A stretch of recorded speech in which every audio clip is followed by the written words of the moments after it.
हाँ जी, अब आप अपना नया चैप्टर स्टार्ट कर रहे हैं 12th वेक्टर्स। वेक्टर मीन्स पहले तो vector means direction with magnitude. कोई खास बड़ा चैप्टर नहीं है, सिर्फ दो ही एक्सरसाइज लगभग कट्स ही हैं। ठीक है, मेनली 3 एक्सरसाइज हुआ करती थी, एक डॉट प्रोडक्ट, एक क्रॉस प्रोडक्ट और एक स्केलर ट्रिपल प्रोडक्ट, जिसमें से अब 2 ही रह गई हैं, वेक्टर और डॉट और वेक्टर प्रोडक्ट बस। ठीक है, डायरेक्शन लाइक एक वेक्टर देख लिया हमने, x axis, y axis, z axis. ये जो एक्स एक्सिस होती है उसकी डायरेक्शन जो होती है वो वेक्टर वाले चैप्टर में एक्स एक्सिस को आई कैप से डिनोट करते हैं, वाई एक्सिस को जेड कैप से और जे कैप से और जेड एक्सिस को के कैप से। यानी कि अगर आपको कोई पॉइंट 3D 1 2 3 देखना है तो उसकी जो पोजीशन होगी वो ओरिजिन से लाइक दिस, ए वेक्टर जो होगा वो 1 2 3 नहीं बोला जाएगा, उसको वेक्टर में 1i 2j और 3k करके बोला जाएगा। ठीक है, और आई जे के ऊपर कैप जरूर लगाना है।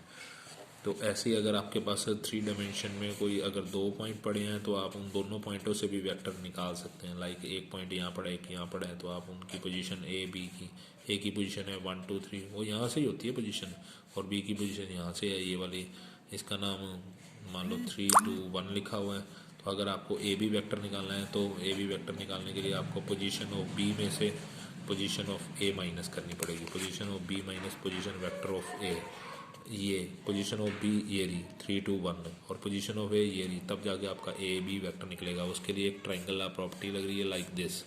ठीक है, दिस प्लस दिस, यानी तीनों वेक्टर का एडिशन जो होता है ना, तो A B vector plus B C vector plus C A vector जब एक ही डायरेक्शन में होता है तो इक्वल टू 0 होता है। ठीक है, अगर एक की भी डायरेक्शन आपने उल्टी कर दी तो A B plus B C, और सी ए को अगर आपने ए सी लिख दिया तो वो माइनस का साइन लग जाएगा, प्लस की जगह माइनस हो जाएगा, तो ये बन जाएगा A B plus B C equal to A C लिखा जाएगा।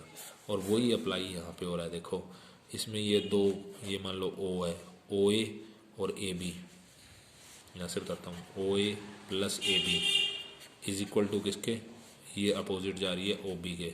तो अगर आपको ए बी वैक्टर निकालना है तो आपको कैसे निकालना पड़ेगा, ओ बी माइनस ओ ए करना पड़ेगा। ओ बी का मतलब पोजीशन ऑफ बी बोलते हैं, और ओ ए का मतलब पोजीशन ऑफ ए बोलते हैं। वही तो आप कर रहे हैं, पोजीशन ऑफ बी ये 3 2 1 है, पोजीशन ऑफ ओ ए 1 2 3 है। माइनस करोगे तो माइनस ऐसे ही करना है, आई वाले से 3 - 1 आई, फिर 2 - 2 0 जे, फिर 1 - 3 -2 के, यानी रिजल्ट आ गया अपने पास 2i 0 जे और -2 के। ये तो हमने वेक्टर बनाना सीखा। वो मान लो ओ और ए था तो आप उसको ओ ए वेक्टर भी बोल सकते हो या फिर ए वेक्टर भी बोल सकते हो। और उस वेक्टर से उसकी मैग्नीट्यूड निकालनी हो तो किसी वेक्टर की मैग्नीट्यूड वेक्टर से कैसे निकाली जाती है, आई जे के कोफिशिएंट का स्क्वायर का सम करके। तो रिजल्ट आ गया 1 4 9 यानी कि √14। यहाँ इसकी भी डायरेक्शन अपने को निकालनी है, सॉरी डायरेक्शन तो अपन निकाल ही चुके हैं, ए बी वेक्टर तो बी माइनस ए करके 2 पॉइंटों से। अब इसका मैग्नीट्यूड भी निकालना है तो वो भी ऐसे निकलेगा 4 यानी 2 का स्क्वायर, 0 का स्क्वायर और ये 4 √8। और अगर आपको यूनिट वेक्टर निकालना है इस ए बी वेक्टर का, unit vector of A B vector, तो किसी वेक्टर का यूनिट वेक्टर निकालना हो तो उस वेक्टर को उसके मैग्नीट्यूड से डिवाइड कर दोगे तो वो यूनिट वेक्टर बन जाता है। लाइक ये अभी आपके पास वेक्टर पड़ा है 2y 0 j -2 के डिवाइड बाय √8, ये यूनिट वेक्टर बन गया। और यूनिट वेक्टर की प्रॉपर्टी क्या होती है, प्रॉपर्टी यूनिट वेक्टर बनाना हो ये कैप का साइन लगता है, उस वेक्टर को उसके मैग्नीट्यूड से डिवाइड करो। और यूनिट वेक्टर की प्रॉपर्टी ऑफ यूनिट वेक्टर वो होती है इसका जो हमेशा मैग्नीट्यूड होता है ना वो चेक करोगे तो हमेशा 1 होगा। तो यूनिट वेक्टर बनाना भी अपने को आना चाहिए और यूनिट वेक्टर चेक करना भी अपने को पता होना चाहिए। ठीक है, ऐसे ही 2 वेक्टर को ट्रायंगल प्रॉपर्टी भी आपको बता दी। ऐसे ही 2 वेक्टर को अगर मान लो आपको 2 वेक्टर दे रखे हैं i + 2j + 3k, और एक वेक्टर दे रखा है B vector i - 2j + 7k, और आपको कह दिया कि 2 वेक्टर को ऐड करो, addition subtraction and multiplication.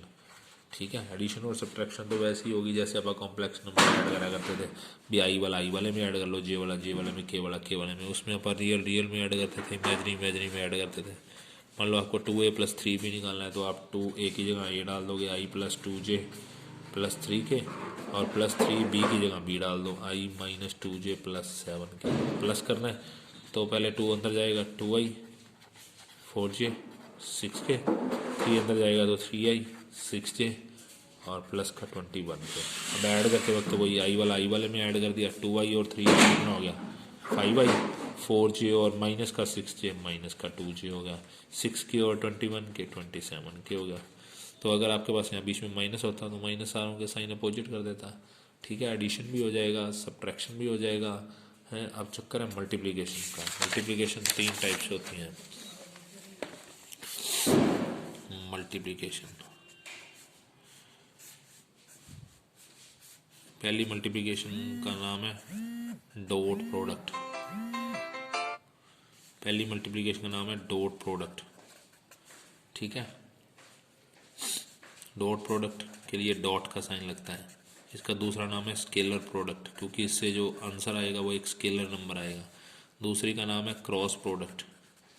Cross physics वाले तो ये उसमें कर चुके हैं हम लोग, +1 में ही पढ़ चुके हैं, ए क्रॉस बी। और तीसरी जो है उसका नाम है स्केलर ट्रिपल प्रोडक्ट, जो अपने सिलेबस से अब कट हो चुकी है। स्केलर ट्रिपल प्रोडक्ट, उसमें ए डॉट पी क्रॉस सी लगता था, ठीक है। तो ये अपने 12.5 एक्सरसाइज का काम है, ये 12.6 का काम है, ये 12.7 का काम है। बस हमने यही 2 एक्सरसाइज करनी है, ठीक है। बाकी बेसिक ही है, मैग्नीट्यूड निकालना, या आपको लाइक दिस इस टाइप के भी सब मिलेंगे। ए वेक्टर और बी वेक्टर है और उसमें 2:3 में आपको सी वेक्टर निकालना है। तो आपको ए तो दे ही रखा है i + 2j + 3k, कुछ भी दे रखा होगा। बी वेक्टर भी दे रखा होगा i - 2j + 7k।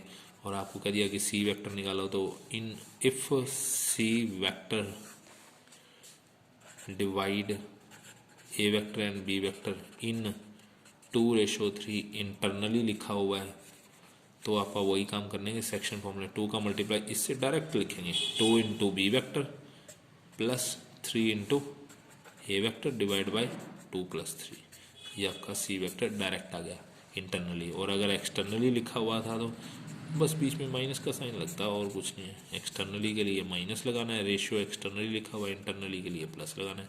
और मिड के लिए मिड तो वही है, मिड पॉइंट निकालने का फॉर्मूला। अगर सी मिड पॉइंट है तो सिंपल a + b करके डिवाइड बाय 2 लगा दो, यानी कि x1 + x2 y1 + y2 z1 + z2 divide by 2 करने के बजाय आप डायरेक्ट a + b/2 लिख सकते हैं, ठीक है। तो इंटरनली भी हो गया, एक्सटर्नली भी हो गया, मिड पॉइंट भी होगा, रेशियो दे रखा है इंटरनली एक्सटर्नली, ऐसे संबंध, ठीक है। पर मेन अपनी 12.5 और 12.6 है, तो उसी पे आ रहे हैं मेन। तो सबसे पहले आपको मैं 12.5 के अकॉर्डिंग डॉट प्रोडक्ट समझा दूँ क्या होता है, ए डॉट बी क्या होता है। ए डॉट बी के लिए आपको पहले बेसिक पता होना चाहिए, I dot I, J dot J और के डॉट के की ही वैल्यू 1 होती है, ठीक है। अगर आप आई का डॉट जे के साथ करोगे, जे का डॉट के साथ करोगे, और अगर के का डॉट आई के साथ करोगे, तो उनकी आपस में इंटीग्रेशन क्या, उनका आपस में डॉट 0 होता है। तो हमने सिर्फ आई वाले से ही मल्टीप्लाई करना है, जे वाले से और के वाले से ही, क्योंकि अगर आप आई का जे से कर भी बैठे तो आई का जे से मल्टीप्लाई तो 0 ही होना है, इसलिए हम करेंगे ही नहीं। तो ए वेक्टर आपके पास पड़ा है 3i - j + 2k, और बी वेक्टर भी अपने पास पड़ा है i - 3k, और सी वेक्टर भी अपने पास पड़ा है कितना, i + 2j। और अपने को क्या निकालना है, फर्स्ट क्वेश्चन है, फर्स्ट पार्ट है, अपने को ए डॉट बी निकालना है। A dot B 3i - j + 2k का डॉट किसके साथ, i - 3k के साथ। अब डॉट बता तो दिया आपको किसका किसके साथ होता है। डॉट होता है आई वाले से मल्टीप्लाई, यहाँ i का 3 है, वहाँ i का 1 है। जे वाले से, जे वाला यहाँ -1 है, यहाँ है ही नहीं, 0 है। के वाले से 2 × -3, तो रिजल्ट कितना आ गया 3, 0 और -6, रिजल्ट आ गया -3। आंसर चाहे पॉजिटिव आए चाहे नेगेटिव आए, बस डॉट प्रोडक्ट में आंसर एक स्केलर नंबर ही आएगा, इसलिए इसका नाम स्केलर प्रोडक्ट है, ठीक है। तो इसके लगभग सारे पार्ट 5 पार्ट है, 5 हो जाएंगे। 5वें पार्ट में ये कह रहा है कि a + 2b का डॉट b के साथ करो। कितना आसान है, पहले आप a + 2b तो निकालो, अभी तो आपको प्लस करना सिखाया है। a और b को 2 से मल्टीप्लाई करके जब आप इनको जोड़ देंगे, a + 2b, लो करके दिखाऊँ, 3i - j + 2k + 2b, b की जगह b डाल दो, कितना है बी आपके पास है i माइनस 3 के, तो रिजल्ट हो गया 3i माइनस जे प्लस 2 के, 2 के अंदर 2i माइनस 6 के, रिजल्ट आ गया 3i plus 2i 5i minus जे तो वहाँ पे आई नहीं, माइनस जे ही रहेगा, 2 के और माइनस माइनस का 4 के। ये हमारा a प्लस 2b आ गया, पर अपने को a प्लस 2b नहीं निकालना, हमने तो a प्लस 2b का मल्टीप्लाई किसके साथ करना है, c के साथ, सॉरी b के साथ डॉट करना है। अब इसके साथ मैं यहीं पे साथ में b डॉट लगा रहा हूँ, b आपके पास ये बैठा i माइनस 3 के, और डॉट में तो आपको बता ही दिया मैंने, सिर्फ i वाले से ही मल्टीप्लाई करना है, j वाले से ही मल्टीप्लाई करना है। कितना आएगा भाई 5 इंटू 1, क्योंकि i के साथ यहाँ 5 है, यहाँ i के साथ 1 है तो 5 हो गया, j के साथ यहाँ माइनस 1 है, यहाँ j के साथ है ही नहीं तो 0 हो गया, k के साथ यहाँ माइनस 4 है, k के साथ यहाँ माइनस 3 है, मल्टीप्लाई करेंगे तो प्लस का 12 आ गया, रिजल्ट 17 हमारा आंसर है। ओके ठीक है। सेकंड सम भी ऐसे ही करना है। सेकंड सम में कुछ नहीं है, ए वेक्टर और बी वेक्टर दे रखे हैं, ए वेक्टर भी दे रखा है और बी वेक्टर भी दे रखा है, फिर जो कह रहा है वो निकाल दो। निकालने को कह रहा है A plus 3b dot 2a minus B, तो ये अलग निकालो वो अलग निकालो, बाद में डॉट कर दो। थर्ड सम में एंगल बिटवीन टू वेक्टर बोल रहे हैं। अब आपको बेसिक सारी चीज़ें मैं साथ साथ द्वारा याद दिलाता रहूँगा। Angle between two vector, angle निकालने का फॉर्मूला होता है ये वाला, कॉस थीटा, दोनों का डॉट, दोनों का मैग्नीट्यूड, ए डॉट बी। अब ए डॉट बी और ए का मैग्नीट्यूड और बी का मैग्नीट्यूड आपको निकालना सिखाई दिया, ठीक है। फोर्थ सम बस एक चीज़ याद रखना, अगर आपके पास इफ़ ए डॉट बी 0 आ गया तो 0 आने का मतलब आपकी कॉस थीटा की वैल्यू 0 बाय में कुछ भी बैठा हो 0 ही होगा, और 0 की वैल्यू कॉस के अंदर 90 पे होती है, इसका मतलब कॉस थीटा यानी थीटा आपके पास 90 डिग्री आ गया। थीटा 90 आने का मतलब ए और बी आपस में परपेंडिकुलर हो गए, क्योंकि उनके बीच में एंगल 90 का निकल गया ना। एंगल 90 का आने का मतलब ए परपेंडिकुलर है बी के साथ। बी मान लो ये ए वेक्टर था ऐसे, मान लो ये बी वेक्टर था, अगर इन दोनों के बीच में एंगल निकालने लगे तो अगर एंगल 30 का 60 का 45 का आता तो बहुत अच्छी बात है, अगर थीटा ही 90 का आ गया इसका मतलब ए बी के ऊपर परपेंडिकुलर हो गया, इसका मतलब ये हो गया, ठीक है ना। तो एंगल 90 का पता है। फोर्थ सम में एंगल दे ही रखा है, फोर्थ सम में क्या है थीटा दे रखा है भाई π/3, तो इस थीटा में π/3 डाल दो, ए और बी का डॉट कर दो, तो अपने आप जो वैल्यू अननोन निकालने को कह रहा है वो निकल जाएगी, ठीक है ना। तो यानी कि फोर्थ सम है एंगल बिटवीन टू लाइन का ही, बस एंगल दे रखा है आपको, एंगल दे रखा है तो एंगल की वैल्यू डाल दो। नेक्स्ट है ए बी सी, आपको एक ट्रायंगल के वर्टिसेस दे रखे हैं और आपको सी पे राइट एंगल प्रूव करना है। सी पे राइट एंगल प्रूव करने के लिए सी को ही बीच में रखना पड़ेगा, ठीक है। तो फिर सी के साथ जो दो साइडें लगती हैं, कौन कौन सी सी के साथ दो साइडें लगती हैं, एक तो सी बी और एक सी ए। आप एक तो सी ए वैक्टर निकाल लो, मैंने आपको 2 पॉइंटों से वैक्टर निकालने का फॉर्मूला सिखा दिया, क्या, position of A minus position of C करके, और सी के साथ बी का सी बी वो position of B minus position of C करके, ऐसे सी और सी बी निकल जाएंगे। नाउ सी और सी बी का मल्टीप्लाई कर लो, सी और सी बी का मल्टीप्लाई अगर डॉट करने पर 0 आ गया तो इसका मतलब क्या होगा, हमने अभी ऊपर बात पढ़ तो ली है, अगर दो चीज़ों का डॉट 0 आ जाए तो सी ए परपेंडिकुलर है सी बी के ऊपर, इसलिए ए बी सी आपकी प्रूव हो जाएगी are the vertices of right angle triangle at point C पे, क्योंकि सी पे ही 90 का प्रूव हुआ है ना। आगे बात समझ। Next question, six some perpendicular दे रखा है, सिक्स सम के दोनों पार्ट में परपेंडिकुलर दे रखा है। परपेंडिकुलर ए वेक्टर और बी वेक्टर दोनों जो दे रखे हैं वो दोनों परपेंडिकुलर है, ए वेक्टर बी वेक्टर के साथ परपेंडिकुलर गिवन है। परपेंडिकुलर का मतलब क्या होता है, परपेंडिकुलर का मतलब होता है कि दोनों का डॉट बराबर 0, ठीक है। बस दोनों का परपेंडिकुलर करके डॉट, दोनों का डॉट प्रोडक्ट करके इक्वल टू 0 रख देना, so we get lambda. Lambda की वैल्यू अननोन वैल्यू आ जाएगी। सिक्स्थ के पहला और दूसरा दोनों ऐसे हैं, सेवन सम में भी ऐसे ही हैं। सेवन सम में ऑर्थोगोनल लिखा हुआ है, पर ऑर्थोगोनल क्या लिखा हुआ है, ऑर्थोगोनल उसने बोला है कि शो करो, ऑर्थोगोनल का दूसरा नाम परपेंडिकुलर ही होता है। ए प्लस बी निकालना पड़ेगा, ए माइनस बी निकालना पड़ेगा, और फिर उन दोनों का डॉट प्रोडक्ट करना पड़ेगा। ए प्लस बी का ए माइनस बी के साथ डॉट करेंगे तो वो क्या आएगा, 0 ही आएगा, और ए प्लस बी का ए माइनस बी के साथ डॉट 0 आ गया तो वो ऑर्थोगोनल प्रूव हो गया। बस अपने को ऑर्थोगोनल मतलब परपेंडिकुलर प्रूव करना है। पहले आप क्या निकालोगे, पहले आप ए प्लस बी निकालोगे, फिर आप ए माइनस बी निकालोगे, फिर उनका डॉट करोगे, और वो डॉट क्या आएगा, 0 जरूर आएगा, और आ गया तो परपेंडिकुलर है। ऐसे सेवन्थ के तीनों पार्ट में यही काम है। ठीक है। 8th क्वेश्चन में अच्छा एक चीज़ तो बताई नहीं, वो है पैरेलल और कोलिनियर। वो बताते हैं। दोनों पैरेलल और कोलिनियर की एक जैसी कंडीशन ही होती है। पैरेलल कंडीशन और कोलिनियर कंडीशन एक जैसा ही काम होता है। दो वेक्टर आपस में पैरेलल और कोलिनियर इसी वजह से होते हैं जब दो वेक्टर आपस में बराबर होते हैं। ठीक है। बस पैरेलल लाइन में कोई पॉइंट कॉमन नहीं होता और कोलिनियर में एक पॉइंट कॉमन होता है। मान लो आपको मैं यहाँ पे दे दूँ एक ए बी और एक दे दूँ सी डी, ये दोनों बराबर आ गए वेक्टर, तो मैं इसको कोलिनियर नहीं बोलूँगा, पैरेलल बोल दूंगा। और अगर मैं ए बी और लैम्डा बी सी बोल दूँ तो इसमें एक पॉइंट बी कॉमन है, इसलिए आप इसको कोलिनियर बोलेंगे। आगे बात समझ, ठीक है ना। और पैरेलल की एक ये भी कंडीशन होती है कि उनके आई जे के कोफिशिएंट का जो रेशियो होता है ना, वो तीनों बराबर होते हैं ऐसे। तो हमारा जो सम नंबर 8 है ना, उसमें यही कहानी है कि आपको दो वेक्टर जो है ना पैरेलल, दो वेक्टर दे रखे हैं 8th क्वेश्चन में। ए वेक्टर है 2y प्लस 3j माइनस के, और बी वेक्टर है आपके पास कितना 4i plus 6j plus lambda के।